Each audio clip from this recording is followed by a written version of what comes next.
Welcome, everybody, to our Trading Index Options webcast. I'm Connie Hill for the second week in a row. You know, we've had a few changes in our lineup, and I am here as the instructor here, trying to follow in Big Ben's footsteps. Now, last week we talked about maybe modifying our weekly index options trade rules that we'd been using. Now, my purpose for last week was to get you thinking a little bit more, right? Maybe other things we could consider. Today, what we're going to do is finish down that path of the rules that we want to change. We're going to outline them all, and we're also going to talk about back testing and do just a smidgen of back testing in our class here today. Now, I am on X, and I hope you're following me. I'm Connie Hill, CS. We have the pleasure of having Cameron May back with us. We're all excited that he is back. He's in the chat as to help answer maybe some questions I can't get to or facilitate any conversation. He is on X as well. He is Cameron May CS. We'll post educational content out, things that we notice in the market or might be going on. We will want to let you know about. Okay, let's get through our disclosures and we'll get into our agenda for the day. What we talk about today is intended for informational and educational purposes only. Don't consider it a recommendation. Past performance is no guarantee of future results. For the sake of simplicity, we will not really be talking about commissions, but we know we'll always have commissions and fees. And so you want to take that into consideration with your general. We will be using the Paper Money software application. It's what you download to your computer. It's a very robust version of thinkorswim. Equity and index equity options carry a high level of risk and are not suitable for all investors. And those are the kind of options we're going to be dealing with in this class. When trading options at or near expiration, you want to consider the risk, such as strategy, including lack of liquidity, significant price slippage, and volatility. When we talk about probabilities, keep in mind they are theoretical in nature and are not guaranteed. And yes, we'll be using the Paper Money software application. Now, I have a question for those of you that were here with us last week. My question to you is, who did some back testing? Okay, we talked about adding the market forecast. Let's hop over here to thinkorswim. What we did is we said, let's add some additional things to our weekly trade. The initial criteria is listed right here. All right, in my scratch pad. So we were looking for the SPX to be above the 200-day moving average. And that's the green line on my chart. And that was the only criteria. If it was above the 200-day moving average, we were going to do a bullish trade. So we'd be doing short put verticals, and I've done a few of those. If it is below the 200-day moving average, then we would do a bearish trade, which would be a short call vertical. Well, we haven't had the opportunity to really be below the 200-day moving average for a little bit of time, so we've primarily been bullish. Now, those who took the challenge, I'm going to see who you happen to be, that took the challenge to do a little bit of back testing for us. Let's see. Mark says, I've done trialing my scheme in the Paper Money, but with slight modification. Ooh, I'd like to hear about that. You're using MikeF super trend indicators to determine market trend rather than the market forecast indications. Mark, I'm going to tip my invisible hat to you. That's fantastic. That's kind of the thought processes that I wanted to start thinking of is, you know, what maybe we could use in place to give ourselves a better idea if it's a trade that we might want to pursue. So I'm happy that you did that. You can still, you know, chime in your comments how it might relate to the other indicator. And let me write what, now I lost it. The super trend. Okay, I'm going to write that down. I did not back test with super trend. I was using the market forecast and a couple things we're going to discuss here. All right, so somebody's back testing right now. Lakshmi, you're in the process of doing that. You'll get her done this this week, says Bogus. You know, there's a lot of things the market is commanding our attention on, right? And so, quite honestly, I did not expect all of you to be doing it. Okay, so since my expectations of you were low, we're going to go into it today in our class. All right, so last week, for those of you that weren't here, we said, all right, let's add a 50-day moving average, right? A really pretty common intermediate moving average. And we'll add a 20-day moving average. Okay, so the blue is the 20, the red is the 50, and we've kept our original 200-day moving average, the green line down there. I left the MACD on here for thoughtful purposes, not that we incorporated it into our rules, but maybe more of a consultation with it. And then we added the market forecast study. And the market forecast studies has 3 different lines in it. The green line is what we call the intermediate line, and it shows more of the intermediate trend of what's going on in the market.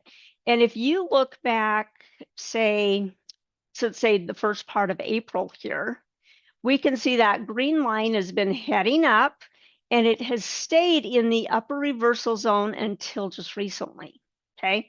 And when the upper reversal zone ends right here at 80, and once that intermediate line crosses below 80, then we're maybe feeling a little bit more defensive on the intermediate trend, but not necessarily full out bearish, although we're kind of leaning that way. We're being leery of bearish market conditions moving in. The blue line is what we call the near-term line, and it's kind of I'm going to say a swing trading type time frame, because the blue line can go from the upper, a lower or upper reversal zone to the other zone in maybe 3 to 8 days, sometimes maybe 10 days. So it kind of fits that mold of more swing trading, and that time frame we're looking at. And then the red line is what we call our momentum line, and it is super quick moving. It can move from one reversal zone to the other in 1 to 2 days. We've seen that happen. We can see it here as we're looking at it. We can see it going up and down quite frequently, while the green line has kind of stayed steady. The blue line's moved along with it, but not nearly at as fast of a clip there. Okay, so that is what we added to our rules that we were going to test and talk about here. Let's see what Sam says here.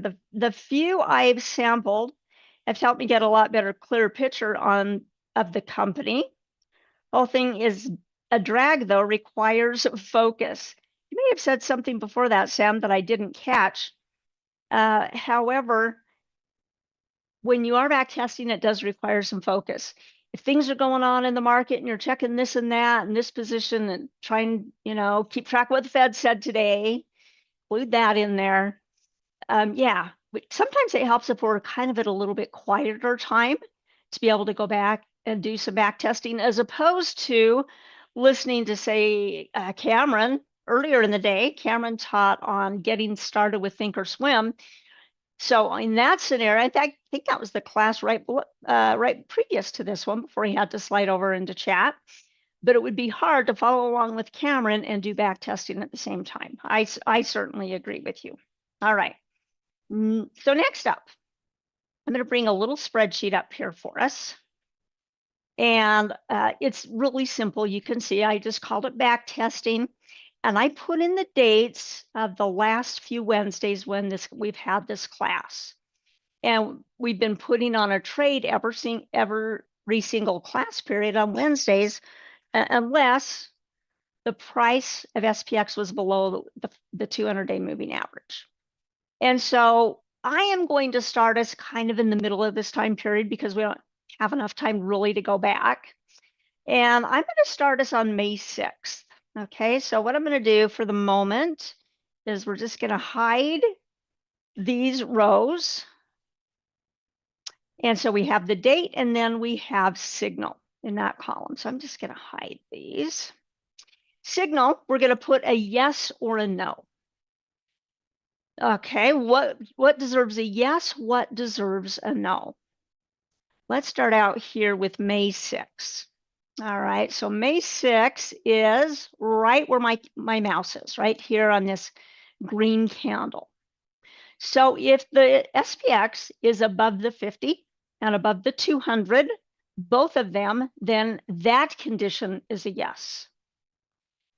We weren't really using the MACD as part of our decision criteria at all, but it's kind of helpful to see which way the momentum is going. And then in the market forecast, this was kind of the thing we discussed a little bit, that we didn't leave it on a final note at all. And the question was, all right, in addition to having SPX be above 50 and the 200-day moving average, do we want the green intermediate line to be bullish? Or do we want the blue near-term line to be bullish?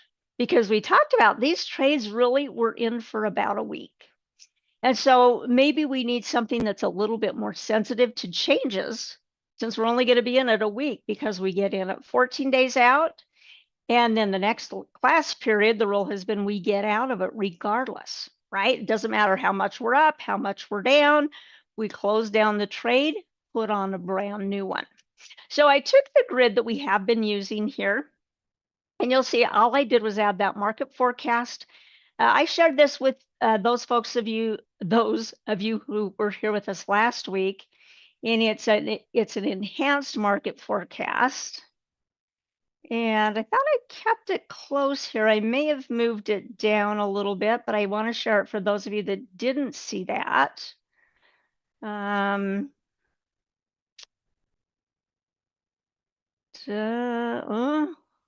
Well, maybe I will not share that with you. I'll have to put it in our notes when I do my post-production work.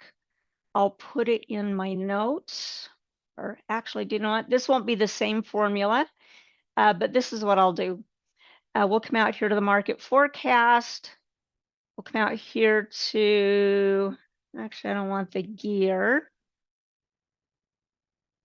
Let's go into the study, and I will share it from here. So this will not be the exact same link URL that I sent you last week, but it's going to reference the same study. Okay, so those of you that are here live, I'm going to paste this down into the chat for you. And remember, anytime we share a script with you, it's never guaranteed as to accuracy or timing. Those of you that are listening on the recordings, many of you have told me this is really helpful if I'll paste it up here in the body somewhere. So I will go ahead and post it in here. And let me just kind of get rid of that SPX. Oops. Just going to maybe move it out of the way. All right, so that is the formula. You can grab all of it, type in all of it, or you can start right here with the exclamation point. There should be 9 characters there. They are cap sensitive, so you have to do it exactly just perfect, okay? Chris says, potential entry rule. See, I got you guys thinking here. I like this. Near term or intermediate at about 70, or maybe not do a trade. Okay, so you're saying maybe it's an if or then. Okay, we're going to come back to that idea because I'm going to propose something similar, not exact, but using that market forecast a little bit different than what we talked about last week. Sam says, no clue what SPX is going to do next. Well, none of us do, right? We all find out as the market evolves together. Now, this market forecast tool, I don't want you to think, oh, this is an absolute forecast, because it's not. It doesn't know what the market's going to do, but it is measuring kind of some trends of different time frames. Okay. Now let's go back to May 6th. I said we're going to do a little testing on May 6th, right here. It was above the 200 and the 50, and let's see what the green line was doing. The green line was in the upper reversal zone. That means it's bullish. This green line, you can see, if I move this out of the way a little bit, you can see it's been in this upper reversal zone for a long time, like several weeks. And it can stay up there a long, long time. Under real bullish conditions, We've seen that. Under real bearish conditions, yeah, it stayed down in that lower reversal zone for a long time. So on the 6th here, we do see, yes, the green line is bullish. What's happening with the blue line? Okay, the blue line looks like it was just going up that day. So this is actually something to think about as we look at the different dates.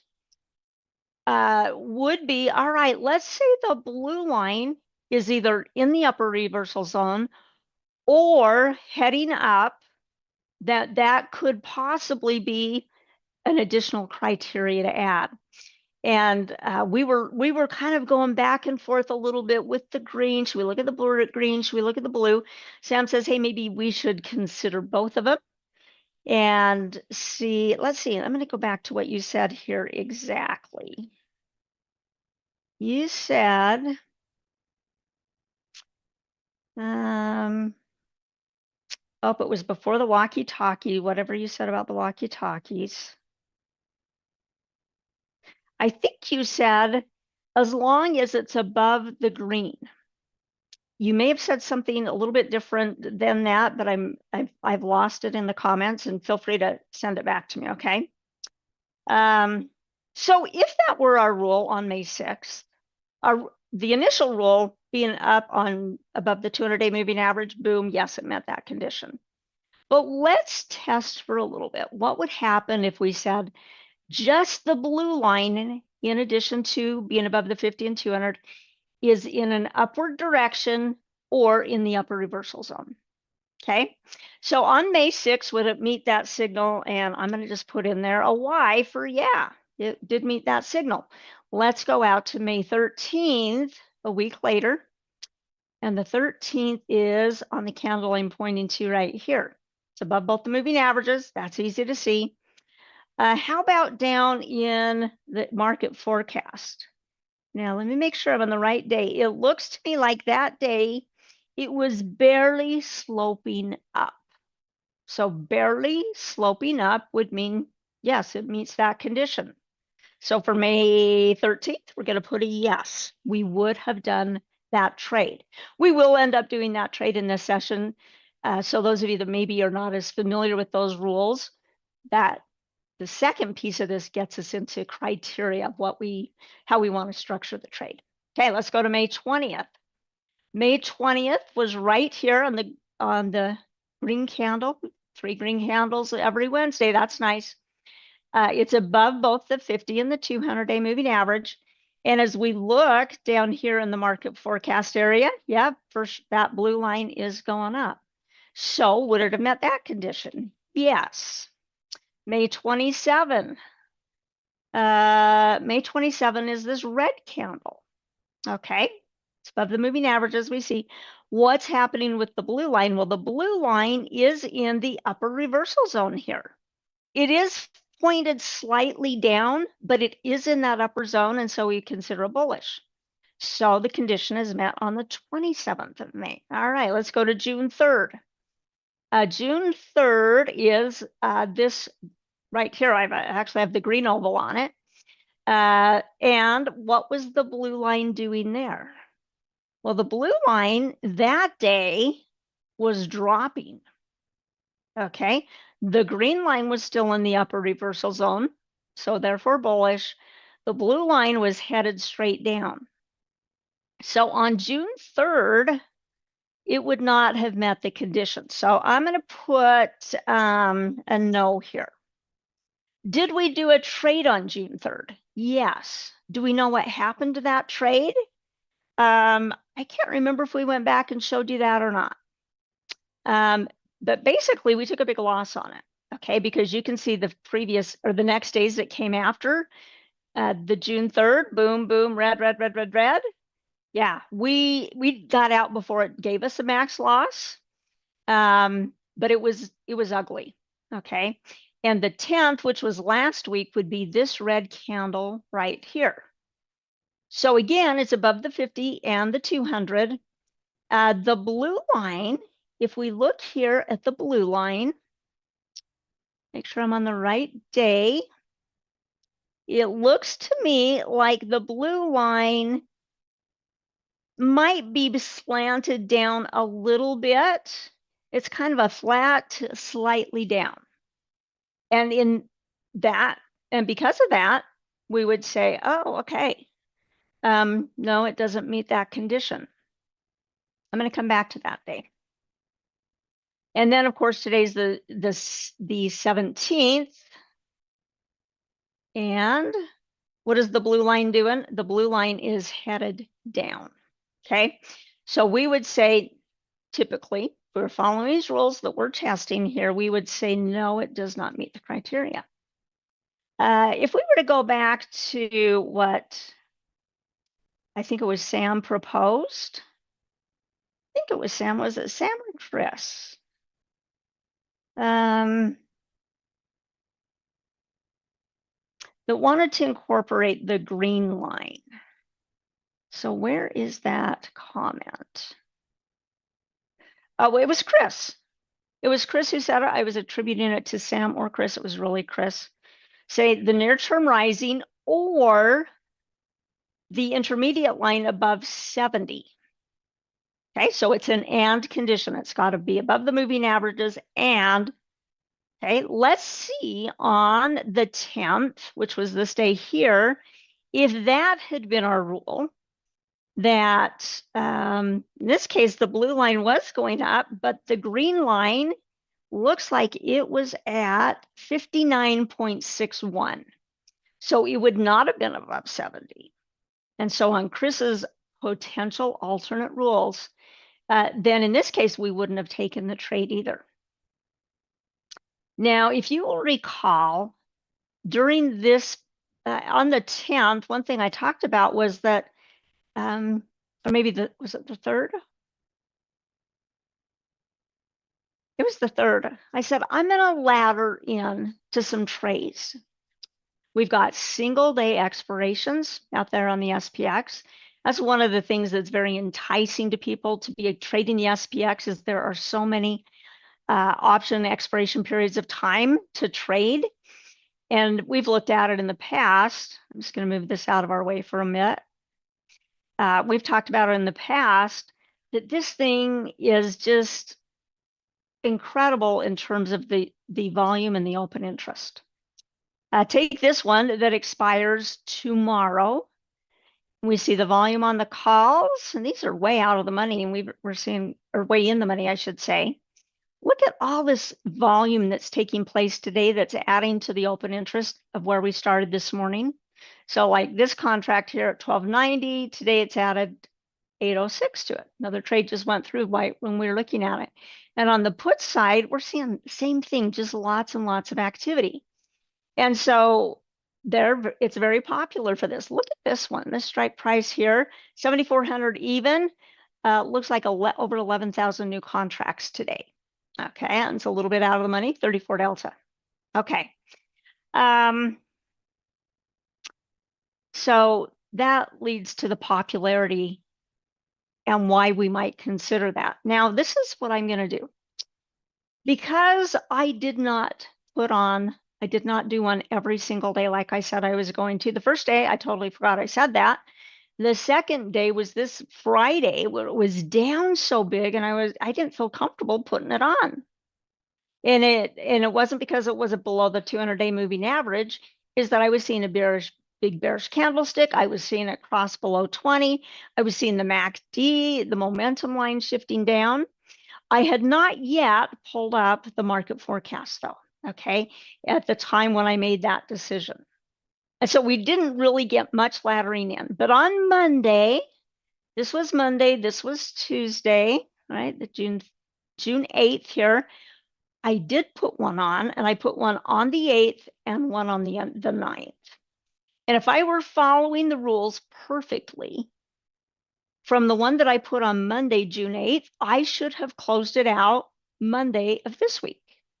And for the one that I put on June 9th, right here, I should have closed it out Tuesday or yesterday of this week. If we were following along with sell it for a week, buy it back regardless. Sell it for a week, buy it back regardless. So let's look at just those two individual days. If we were saying, okay, maybe we might use these rules for laddering in, how would it have impacted those 2 days? Okay, so we know it's above the moving averages. Let me get my line in the right spot. And then on the blue line, that blue line that day, man, it was headed down pretty sharply. So we would have said, no, doesn't meet the condition. What about the next day? Next day, this is a real volatile day here because the market was pushed down here. By the end of the days, the bulls chased it up, had a nice hammer-like candle, not a perfect hammer, but hammer-like, I'm going to say. And on that day, the blue line was going up. So on the 9th, we would have said, yes, meets the condition. On the 8th, it did not meet the condition. Well, I did not follow the pattern perfectly in the sense that I did not go buy it back on Monday and I did not go buy it back on Tuesday. And I had yesterday, I thought maybe I really should just follow through and close these out, but I thought, no, I'll do it in class. Okay. So let's look at these. The one that was put on the longest, okay, the Monday trade rather, the June 8th, we collected 340 right now, costs about 40 cents to go buy back. So even though on that day, according to our rules, we would not have got into the trade, actually worked out for us, okay? Because we can go buy this back now. Oh, the price is going up a little bit here. It's getting more expensive to buy back. So let's just go ahead and close this one out. Create closing order. We're just going to grab both legs. We're going to close it out all together. And okay, we're back to the 40-cent midpoint price. Let's see if we can get filled there. All right. Ooh, okay, got filled at 45. Now this is the trade that, again, theoretically, I should have closed it yesterday if I were following the rules exactly. And I should put this back up here so you know what rules we're talking about here. We collected not nearly as much on this one. We only collected $1.70 at the time that we did it. And right now, if we were to go buy it back, it's about 85 cents, 75 cents. So not as much of a gain are we getting here. We have one day less day of time decay, but we also got in on that day that was really volatile. Okay. In any case, because we're trying to just stay in the trades 7 days at a time, we're going to just go buy it back. We'll take our profit of 90 cents or $1, whatever it happens to turn out to be when we close it here. We're going to go ahead and shut it down. Okay, now we want to make sure that we're catching all the questions here because you guys have had a lot of really good comments. Oh, Chris says apparently the press conference was gloomy. I think you might be referring to the Fed, Kevin Walsh's first official being in charge meeting. Okay. All right. I think we're okay on the questions here. Lots of comments. I'm not seeing anything that's specifically a question. Mark is saying the single day expirations mean you can actually follow the trading plan daily using T plus 14 days for expiry and using the Kona probability for the strikes. Yes, you're exactly right on that, Mark. The laddering in allows you, and that's what I had intended to do, but then we got the major pullback in the market and it just wasn't setting right with me to put the trade on for the reasons that I described, big bearish engulfing candle, other things going on. Okay, what about today? Let's go back to today. Today on our SPX, we've said it's above the moving averages. We come down here, we can see the blue line is dropping today. Therefore, it would not meet the criteria. However, we could say something. It doesn't look as good right now as it did earlier. But my thought was this red momentum line, when it's at the bottom, is there much lower that it can go? And it's not.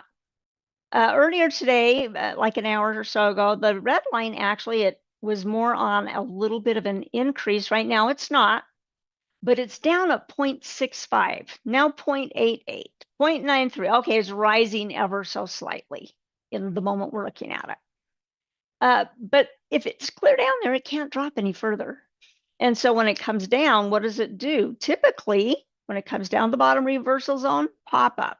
Down to the bottom reversal zone, pop up, as opposed to the red line staying in there for a long period of time. So we're going to hypothesize possibly a variation on what we've just discussed. And that is, if we're going to do a forward test now, we've done the back test looking at previous data. Today's going to be what we call a forward test, where we put it on, and I'm going to write in our rules here, I'm going to say it does not meet the entry signal, but red line is ready to pop up. That's probably not an official sounding jargon, is it? But it can't go down any further, so it's looking like it's trying to pop itself up here. So we are, plus I want you to see the whole process here. Okay, so because of that, we are going to put the trade on. Okay, but I want you to, I should put on here, these are our notes. And it's not that we're trying to cheat so much as it is trying to fine tune the rules. And sometimes you'll have an idea and you can go and back test it, but it's good to trade it in different periods of times, right? It's good to do it in periods that are bearish, periods of bullish, periods that are sideways, to get a real representation. How does this set of rules work under those conditions? Okay, so now we're going to do our strike selection. Okay, and on our strike selection, I'm going to put this here, but minimize it over here instead of my other screen. Let's come over here to our probability of expiring cone. Now, what are the probability of expiring cone? This is basically the bell-shaped curve tipped over. So kind of looking at it on the side. And it's one standard deviation from the mean. How do we know it's one standard deviation from the mean? Come over here to the study. We come over here to these numbers here. It's tracking it over 30 days. However, somebody mentioned to me that the default is 100 days. Even if we have this left at 100 days, the cone is still going to be the same, okay? The probability range says 68%. And so 68% represents a majority of data points that fall within one standard deviation from the mean on either side. And so if you say, okay, 68% of the data points ought to be there, then we know where the index is likely to be and where it's not likely to be. And then we want to maybe sell a put spread is what we're going to do here today. We want to do that where we don't think the SPX is going to be. Okay, so we're going to go out 14 days. And that, I believe, is going to be July 1st. All right, so June 30 is a Tuesday. In 2 weeks, July 1st will be the Wednesday. And we're going to put a little marker here. And we're going to grab this one here. This will draw a line for us. So let's get back to July 1st. I'm going to click that down. We're just going to run it through our probability of expiring cone. So 68% of the data points are saying things should expire in this price range on the SPX, okay, within 14 days. Okay, so 14 days, we have our extreme points here. And I'm just going to see what, I'm going to just try to put it as close on that line as I can to be like smack on it. And the value I'm getting here is 71.57. So we want to sell something lower than 71.57. Let's see if there's 71.55 or 71.50. I don't think we're going to have the $5 increments. I think we're going to have to drop to the 71.50. but let's go check it out. It just says, if we increase the days from 30 to 45, do you think we'll have less gamma risk?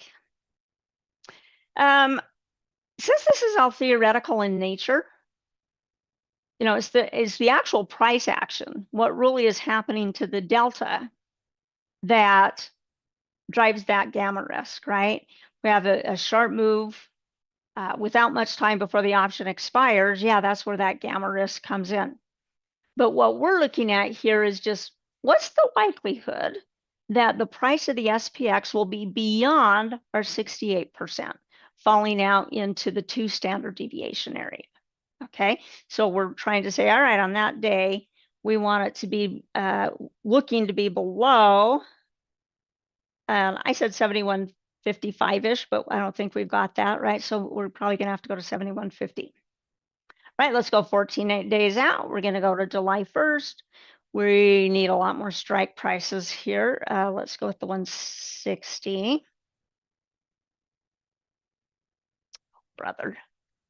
160. All right, let's find 71. Oh, we do have a 71.55. Okay, thought we might not necessarily be there. So we want to sell at 71.55 or further out of the money. Okay, now some of you might be concerned here because we only have 2 open interest contracts. The spread's still fairly nice and tight.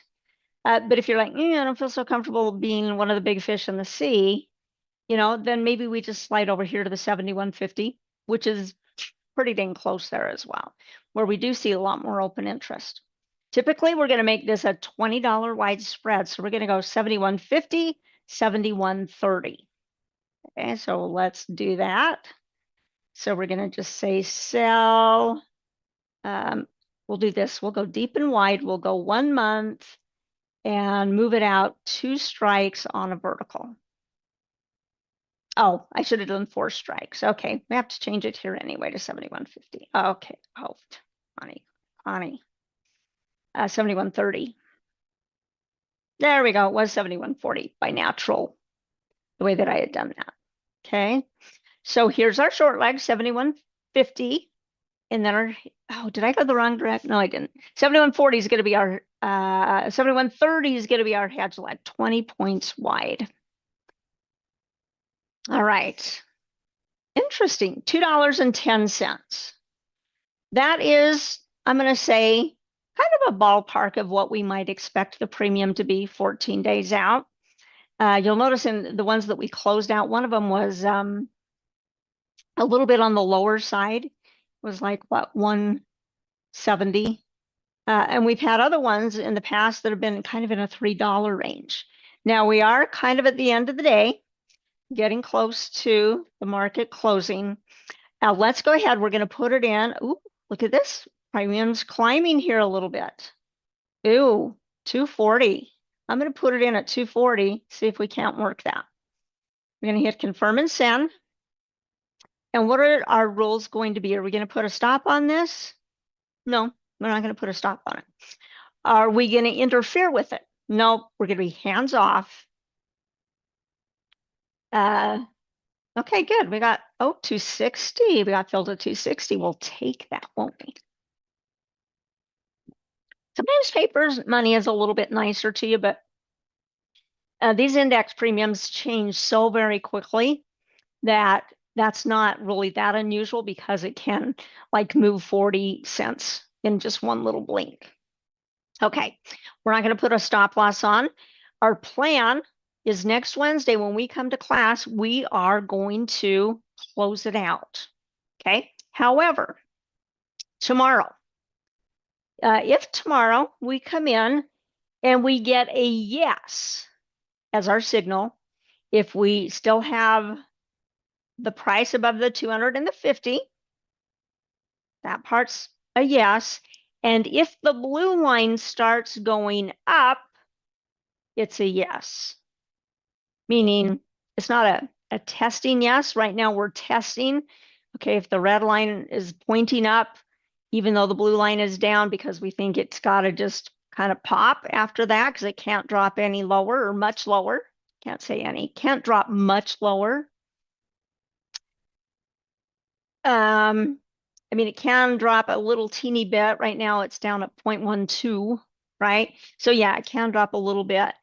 And it could stay sideways for a couple of days, kind of like what it is doing right now. It's going a little bit more on the sideways. So I'll do the pure rule. So tomorrow, if I've got a blue line headed up, we're gonna ladder in. We're gonna do the same thing. We're gonna go out 14 days. We're gonna look at our probability cone. Okay, where does it line up right now on the probability cone 14 days out? Where will those strikes be? They'll probably be similar to where they are right now, right? Because we're not expecting a ginormous move from, one day to the next, right? But there should be a little bit of a move here. And so it'll probably be sliding strike prices, maybe $5 or $10, maybe 20. But instead of going for July 1st, we will be going for July 2nd. Okay, so we are going to forward test this set of rules, and I'm going to put a sticky note on my computer that reminds me to do it every single day. Now the market will be closed Friday, so I'll do it Thursday, and then I'll do it again on Monday. So tomorrow I will be picking what? I will be picking July 2nd. Then it'll come Monday when the market's open again, right? That'll be July 6th. I'll do the same thing. And if I can do it, if it meets those rules every single day, I'll go ahead and put on the trade. However, if it doesn't meet our rules, I'm not going to put it on. Okay.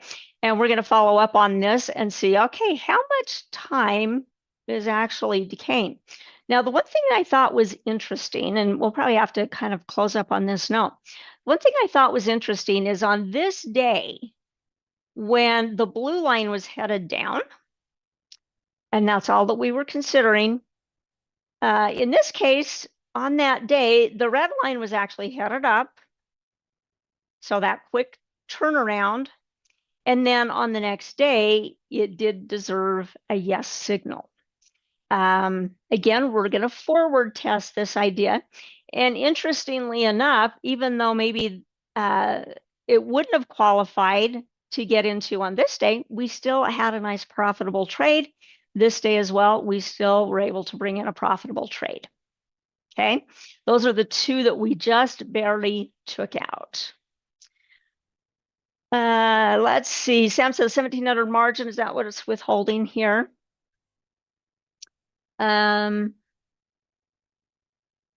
Usually it kind of shows over here. Maybe if I expand it, it'll show us here. I am not seeing what that BP effect is on here, but yeah, typically you will see in this column how much margin's being held. Okay, very good. You guys had some great observations, some great questions. I'm glad some of you started testing it. And I'm glad some of you were kind of thinking through, okay, how can I modify this even, try to get it a little bit better? And we're going to forward test it. We're going to see what it does. Now, Chris, in your case, you're kind of thinking about the green line, right? For you or anybody else that wants to do that and do a little back testing this week, I'm going to challenge you to do a little bit now that we've kind of gone through the process. If in your case, you want to say, I want to test out that green line rule. What happens if the green line is going up, even if the blue line's going down? Okay. And you're saying as long as one of them is going up, then you might take the trade. Great way to test it out, right? You can go back a little bit of time, go see like what we did. Does it meet the signal or not? And then go ahead and go to the next period of time. We'll be going forward over the next few days to forward test those new assumptions. Now, I was going to write them out here. I'll do that so you can see the summary of it next week. Sorry, I forgot to do that along the way here. Very good. Now, I do hope you're following both Cameron and I on X to get little tidbits throughout the day, things that we're noticing in the market. Hope you become a subscriber to our Trader Talks channel. What does that do for you? Well, it lets you find our information so much easier. I love being able to subscribe to channels. And I subscribe to quite a few different YouTube's channels. A lot of good information out there. Coming up next, you'd say, okay, what's coming up next? Stock Investing for Beginners, which Scott Thompson's going to be teaching that class. I know a lot of you are getting a lot of benefit out of it. And Cameron's next class will be tomorrow. He'll be teaching after my long verticals and diagonals class. He'll be teaching investing in dividend stocks. Okay, so just helps you find the content that you're looking for. Just makes it a lot easier. So we're going to sign off right now. We'll follow up on these trades. Again, I'm going to be blathering in over the week, and then we'll see what the results come back following this new set of rules that we've talked about today. All right, we'll see you then. Bye-bye.